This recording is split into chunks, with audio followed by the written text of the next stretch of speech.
जय झूलेलाल। मुंहिंजो नालो दृष्टि गंगलानी आहे। मां 7 दर्जे में पढ़ंदी आहियां। अॼु मां तव्हां सभिनी खे हिकु आखाणी थी ॿुधायां जंहिंजो नालो सची कमाई आहे। हरिद्वार में हिकु ग़रीब मोची रहंदो हो। उहो गंगा जे घाट ते वेही सॼो ॾींहुं कमु कंदो हो। राति जो पंहिंजी झुपड़ीअ में वञी सुम्हंदो हो। मेहनत करे जूता ठाहे कुझु पैसा कमाईंदो हो।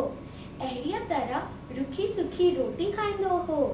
उहो हमेशा कमु करण वक़्तु भॼन पियो ॻाईंदो हो। आए ॿिए खे खिली पियो कीकारींदो हो। उहो पंहिंजे ग्राहकनि सां बेहद प्यार ऐं नम्रता सां ॻाल्हाईंदो हो। हू तमामु ख़ुशि हो।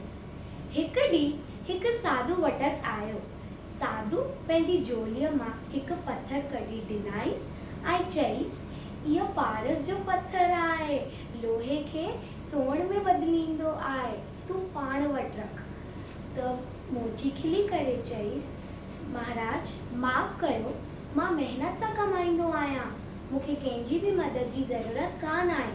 सादे खाधे ऐं सादे झूपड़ीअ में मां बिल्कुलु ख़ुशि आहियां ऐं राज़ी प्रसन्न आहियां। जॾहिं साधू पथर वठण लाइ जोर भरियाईंसि त मोची खिली करे चईंसि, साधू बाबा इहो पथर तव्हांखे अमीर माण्हुनि खे ॾियो, छोकी उहे धन हूंदे बि ग़रीब आहिनि। उन्हनि खे हमेशह पैसनि जी ज़रूरत रहंदी आहे। मां मिसकीन मोची, महिनत में ई मज़ो आहे, छा कंदसि इहो पारस जो पथर। त साधू सम्झी वियो कि मोची लालची कोन आहे, त मोची पंहिंजे कम में लॻी वियो ऐं साधू उतां हली वियो।